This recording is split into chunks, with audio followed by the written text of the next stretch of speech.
ছাত্রীগণ, জায়গায় যে বিষয়ে আলোচনা করবো সেটা হচ্ছে ক্লাস 9-এর রাশিবিজ্ঞান। ক্লাস 9-এর রাশিবিজ্ঞান দিয়ে আগে একটা ভিডিও পোস্ট করেছিলাম, যেখানে কোষে দেখি 11.1-এর 4-এর দাগ পর্যন্ত অঙ্কগুলো হয়েছিল। আজকে 5 থেকে শুরু হবে। তো দেখা যাক 5-এর দাগ অঙ্ক কি বলা আছে।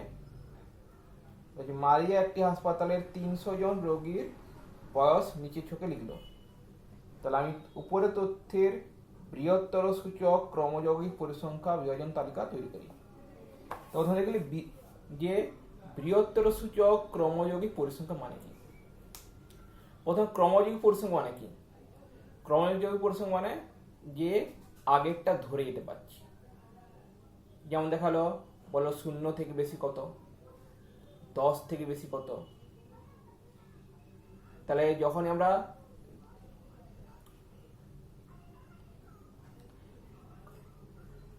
তাহলে 0 থেকে বেশি করা আছে, তাহলে 0 থেকে বেশি মানে কি, যে সেখানে যে আগের যা আছে সবগুলো কিন্তু একসঙ্গে রাখছে। 10 থেকে বেশি মানে কি, 0 থেকে 10 বাদ দিয়ে।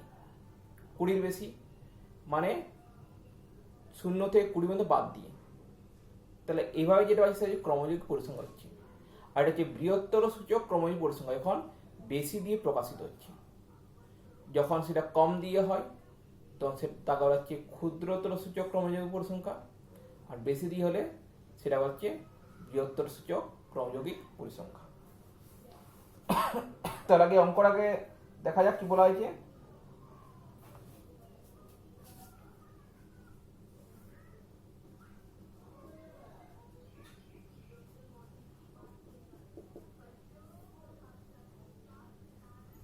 একদিকে রোগীর বয়স,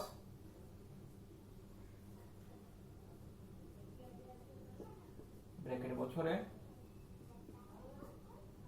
আর এদিকে রোগীর সংখ্যা।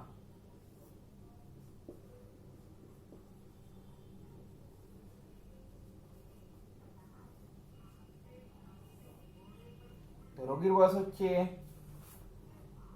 10 থেকে 20, সংখ্যা 80। তারপরে 20 থেকে 30, সংখ্যা 40। 30 থেকে 40, সংখ্যা 15। 40 থেকে 50, সংখ্যা 70।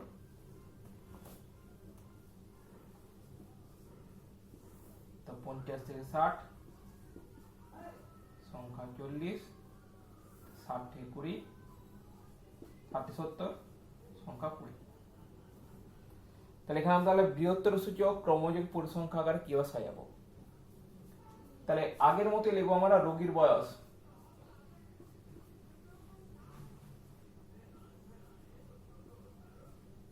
এখানে বছর,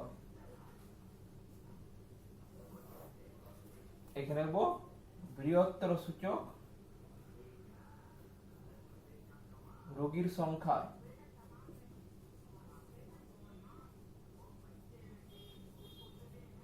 বৃহত্তর সূচক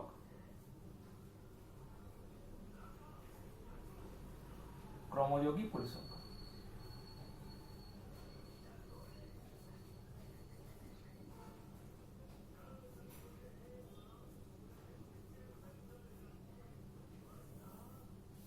প্রথমে এলে রোগীর বয়স 0 বা 0-এর বেশি, না 10 থেকে 10 বা 10-এর বেশি।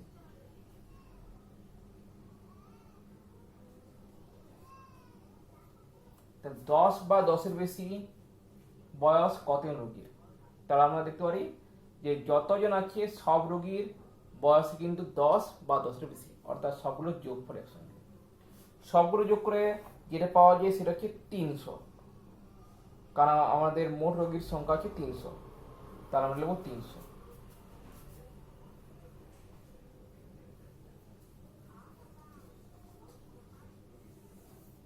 এরপরে 20 বা 20-এর বেশি,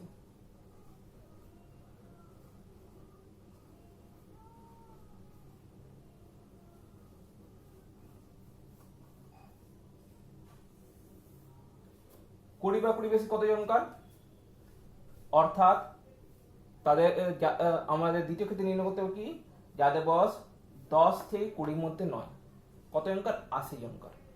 তাহলে 300 বিযুক্ত 80, 220, তা 30 বা 30-এর বেশি।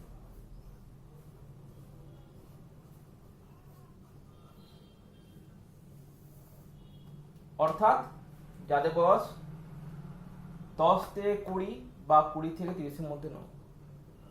তাহলে আমরা আগেটা পেয়েছি 20-এর বেশি, তাহলে এবারে আমরা 20 থেকে 30 বাদ দিয়ে দিই, 20 থেকে 30 বছর বয়স যত লোক সেটা বাদ দিয়ে দিই, তাহলে পেয়ে যাবো 30-এর বেশি, 30 বা 30-এর বেশি বয়স কত রোগীর, সেটা হচ্ছে 220 মাইনাস 40, 180। একেবারে 40 বা 40-এর বেশি, সেটা হচ্ছে 180 মাইনাস 50, 130। তাহলে 50 বা 50-এর বেশি,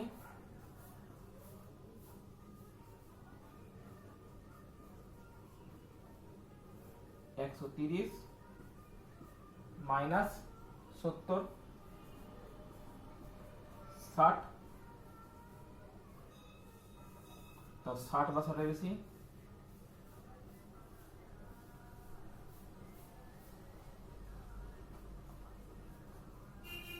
60 মাইনাস 40, 20, আর সবশেষে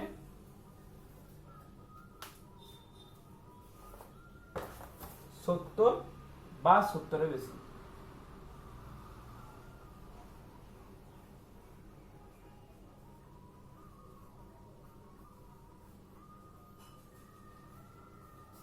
কুড়ি মাইনাস 20 সমান 0। তাই এটা হলো কি বৃহত্তর সূচক ক্রমযৌগিক পরিসংখ্যা।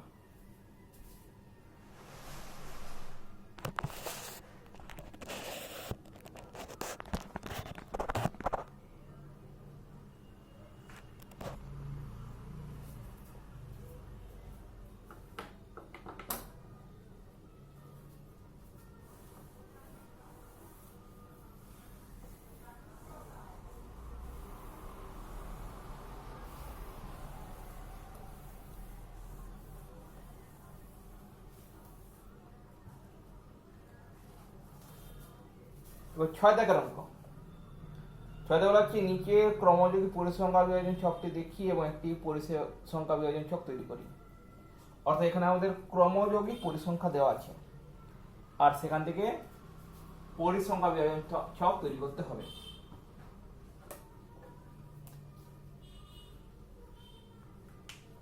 তাহলে এখানে বলতে শ্রেণী দেওয়া আছে,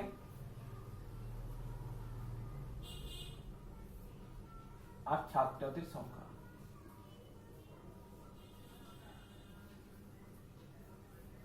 যেহেতু এখানে কম দিয়ে দেওয়া আছে, অর্থাৎ শ্রেণীটি হলো যে আমাদের পরিসংখ্যাটি দেওয়া, সেটা হচ্ছে ক্ষুদ্রতর সূচক ক্রমযোগী পরিসংখ্যা। প্রথমে 10-এর কম। 10-এর কম মানে কি লিখতে পারি, 0 থেকে 10-এর মধ্যে।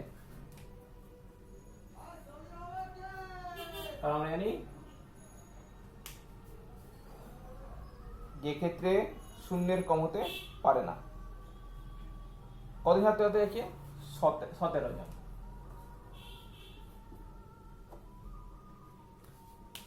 এরপরে 20-এর কম, মানে 10 থেকে 20। 20-এর কম মানে কি, 0 থেকে 20 পর্যন্ত।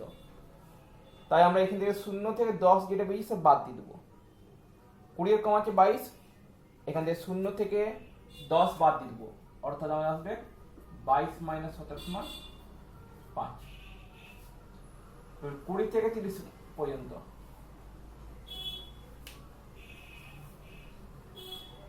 30-এর কম আছে 29, তাহলে এখান থেকে আমরা 20-এর কম যত পেয়েছি ওগুলো বাদ দিয়ে দেবো, তাহলে পেয়ে যাবো 20 থেকে 30 পর্যন্ত কত, 29 মাইনাস 22 7, 30 থেকে 40, 40 কম আছে 37, তাই এটা 37 মাইনাস 29 সমান 8, 40 থেকে 50, 50 কম আছে 50, 50 মাইনাস 37 সমান 13, আর 50 থেকে 60, 60 কম আছে 60, 60 মাইনাস 50 সমান 10। তো এটা আমাদের পরিসীমা ব্যয়ন তালিকা তৈরি হয়ে গেল। এরপরে যেটা হচ্ছে সেটা এখানে টেলি মার্কটা তোমরা ইউজ করে দিবে।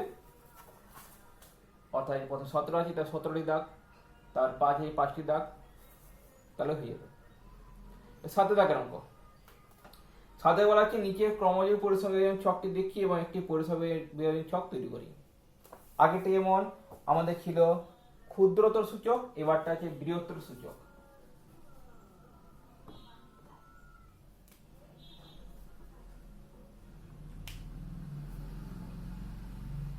এখানে শ্রেণীটা আছে প্রাপ্ত নম্বর দিয়ে।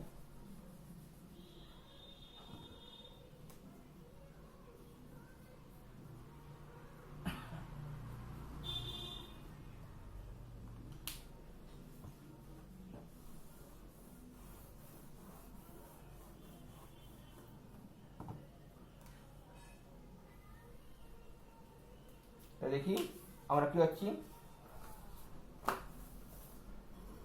প্রথম আমাদের আছে 60-এর বেশি ছাত্রছাত্রীর সংখ্যা হচ্ছে 0। যদি আমরা এখানে এক শুরু করবো শেষ থেকে শুরু করবো, কারণ আমাদের প্রথমে তো আসবে 0 থেকে 10, 0-এর বেশি আছে 100, আর 10-এর বেশি আছে 92। তাহলে 0 থেকে 10 কত হবে? 100 মাইনাস 92। শেষ থেকে শুরু, 0-এর বেশি 100, অর্থাৎ এটা হলো 0, এটা 100, আর 10-এর বেশি হচ্ছে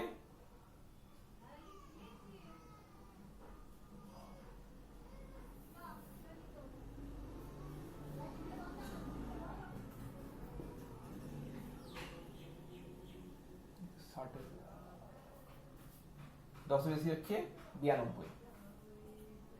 তাহলে 0 থেকে 10 কত? 8।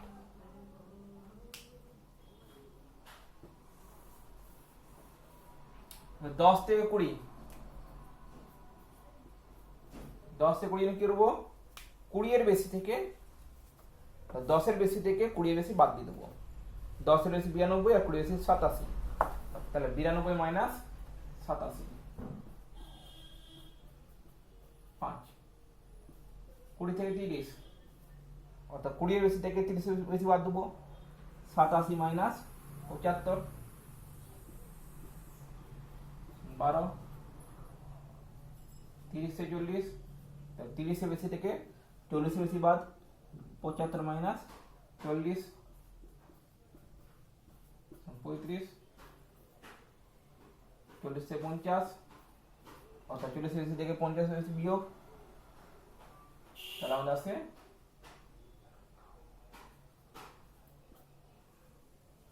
40 মাইনাস 16, 24, আর 50 থেকে 60, 50 থেকে 60 বাদ 24। এখানে লিখে নেবে মোট যোগফল 180 কি আসছে না, যাতে বুঝে যায় যে বিয়োগে কোনো কি ভুল হল কি হবে না। আর 13, 12, 25, 60, 84, 16, 84, 16, 100। তো এটি হলো আমাদের পরিসীমা ব্যয়ন তালিকা।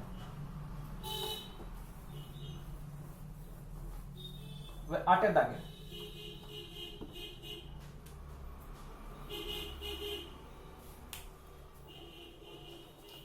বলা আছে এমসিকিউ। একে নিম্নের কোনটি তথ্যের চিত্র উপস্থাপন? দণ্ড লেখো, কাঁচা দত্ত, ক্রমযোগ পরিসংখ্যা, পরিসংখ্যা বিয়োজন। চিত্র উপস্থাপন শুধু দণ্ড লেখ সাহায্যে এখানে, তাই এটা হবে দণ্ড লেখ।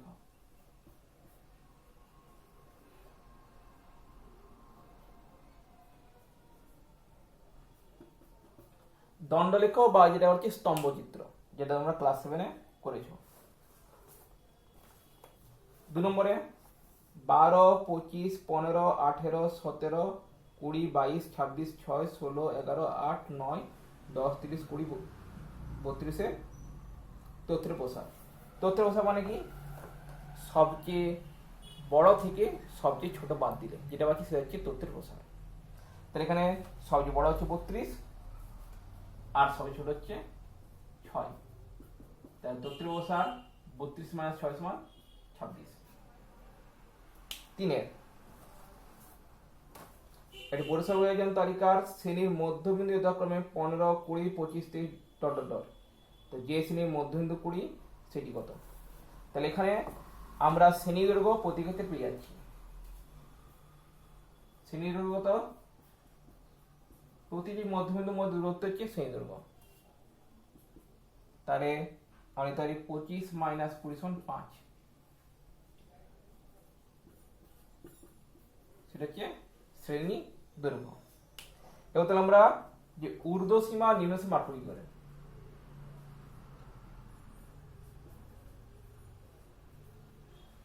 ঊর্ধ্ব সীমা সমান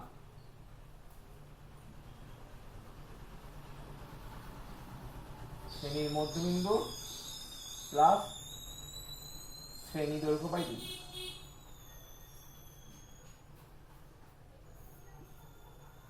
অর্থাৎ 20 + 5/2, 20 + 2.5 = 22.5। আর নিম্ন সীমা সমান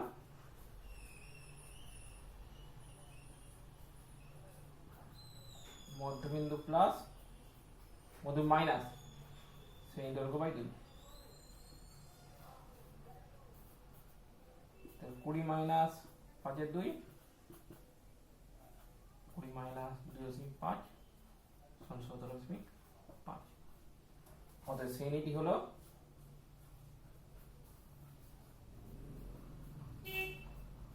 17.5 থেকে 22.5।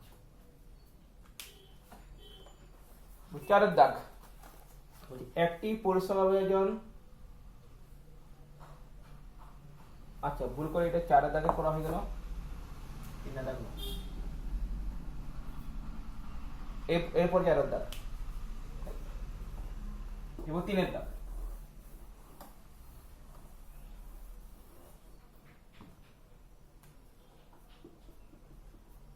3 দাগ বলা আছে 1 থেকে 5, 6 থেকে 10 ...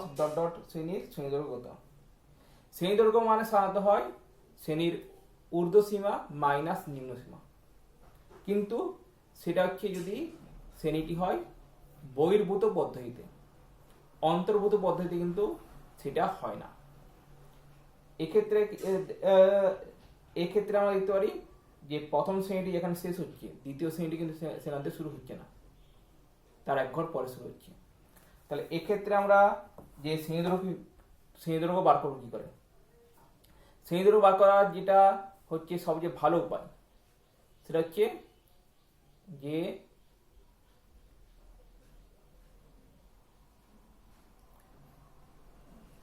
রেখাতে হচ্ছে দ্বিতীয় শ্রেণীটি যেটি আছে তার নিম্ন সীমা থেকে প্রথম শ্রেণীর নিম্ন সীমা বাদ দিয়ে দেবো। অর্থাৎ দ্বিতীয় শ্রেণীর নিম্ন সীমা হচ্ছে 6, প্রথমটি হচ্ছে 1, তাহলে শ্রেণী দৈর্ঘ্য হবে 6 - 1 = 5। বা আমরা দ্বিতীয় শ্রেণীর ঊর্ধ্ব সীমা থেকে প্রথম শ্রেণীর ঊর্ধ্ব সীমাও বাদ দিতে পারতাম।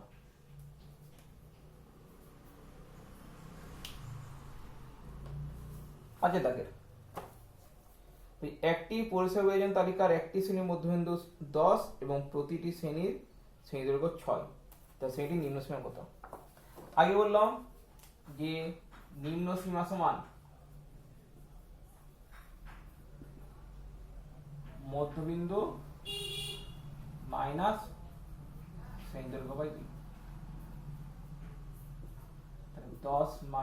6/2, 10 - 3 = 7।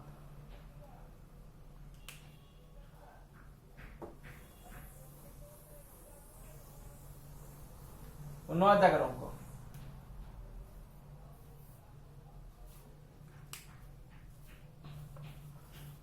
নয় দাগের সংক্ষিপ্ত উত্তরধর্মী এর বলা আছে একটি অবিচ্ছিন্ন পরিসংখ্যা বিবরণ তালিকার একটি শ্রেণীর মধ্যবিন্দু এম এবং উচ্চ শ্রেণীসীমা ইউ হলে নিম্ন শ্রেণীসীমাটি কত। এক্ষেত্রে আমরা ধরব, মনে করি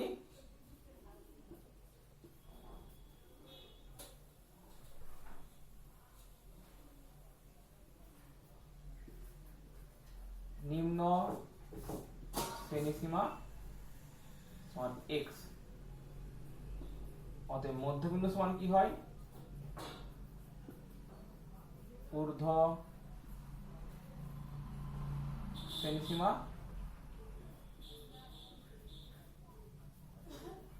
প্লাস নিম্ন শ্রেণীসীমা বাই 2। মধ্যবিন্দু এম, ঊর্ধ্ব শ্রেণীসীমা হচ্ছে ইউ, নিম্ন সীমা এক্স বাই 2 বা ইউ প্লাস এক্স বাই 2 সমান এম বা ইউ প্লাস এক্স সমান 2m বা এক্স সমান 2m মাইনাস। 2 নম্বরে হচ্ছে একটি অবিচ্ছিন্ন পরিসংখ্যা বিভাজন তালিকার একটি শ্রেণীর মধ্যবিন্দু 42 এবং শ্রেণী দৈর্ঘ্য 10, তো শ্রেণীর উচ্চ ও নিম্ন সীমা নির্ণয় করো। এইটা 8 দাগে 4 অঙ্ক মতোই করতে হবে, তো সেটা তোমরা ঘরেই চেষ্টা করবে।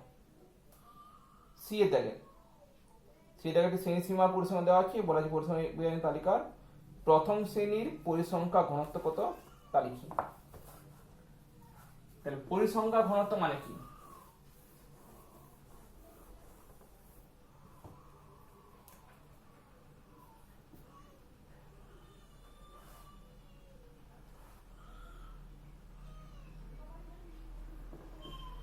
কোন শ্রেণীর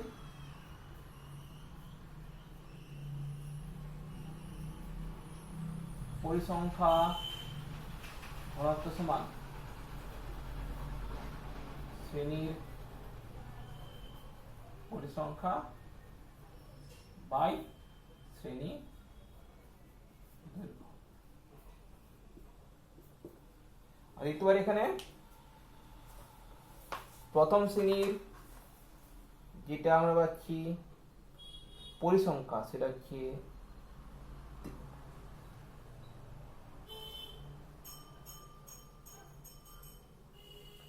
3, আর যেটা হচ্ছে শ্রেণী দৈর্ঘ্য সেটা হচ্ছে 75 - 70, যেটা শ্রেণী অন্তর্গত পদ্ধতি তাই আমাদের করতে হবে 75 - 70 শ্রেণী দৈর্ঘ্য 5, তাই পরিসংখ্যা ঘনত্ব হচ্ছে 3/5। এর সঙ্গে একটা প্রশ্ন দিয়েছে ডি এর দাগের, সি প্রশ্নের শেষ শ্রেণীর আপেক্ষিক পরিসংখ্যা কত। তার আপেক্ষিক পরিসংখ্যা মানে কি, সি প্রশ্নের শেষ শ্রেণীর আপেক্ষিক পরিসংখ্যা সমান শ্রেণীটির পরিসংখ্যা বাই মোট পরিসংখ্যা।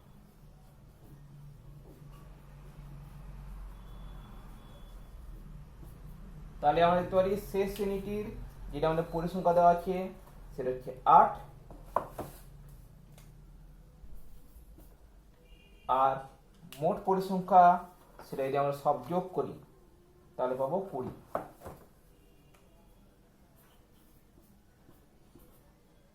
অর্থাৎ শ্রেণীটির আপেক্ষিক পরিসংখ্যা হচ্ছে 8 × 20 = 2/5।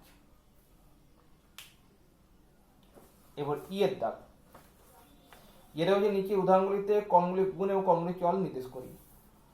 তাহলে গুণ কোনটা চল কোনটা বুঝবো কি করে?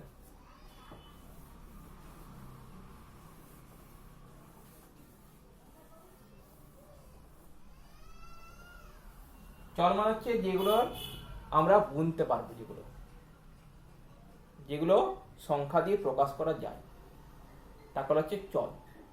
আর যেগুলো সংখ্যা দিয়ে প্রকাশ করতে পারবো না সেটা হচ্ছে গুণ।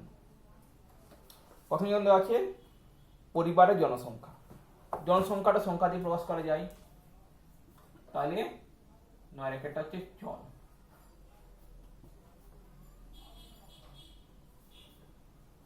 দুইয়ে দৈনন্দিন তাপমাত্রা। তাপমাত্রাকে আমরা সংখ্যা হিসেবে প্রকাশ করতে পারি, বলতে পারি যে কত তাপমাত্রা, 25°C, 30°C বলতে পারি, সেটা হচ্ছে চল। 3 শিক্ষাগত মান। মানকে গ্রেডের সাহায্যে প্রকাশ করা হয়, A, B, C, D, তো সেখানে সংখ্যা ব্যবহার করা হয় না, সেটা হচ্ছে কি গুণ।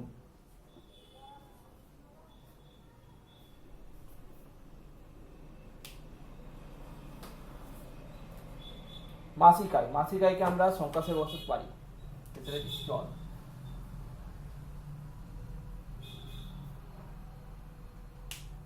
আর মাধ্যমিক পরীক্ষা প্রাপ্ত গ্রেড। গ্রেড গ্রেড কোনো সংখ্যা নয়, তাই সেটা হচ্ছে একটা কি গুণ। সেখানেও গুণ হিসাবে সেটা প্রকাশ করা হবে। খুব ভালো, ভালো, সাধারণ, অতি সাধারণ, সেই অনুযায়ী কিন্তু গ্রেড থাকে।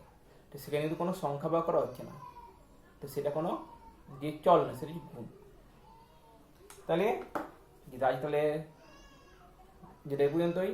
আজ যদি ভিডিও ভালো লেগে থাকে তা লাইক করবে, শেয়ার করবে এবং সাবস্ক্রাইব করতে ভুলবে না। নমস্কার।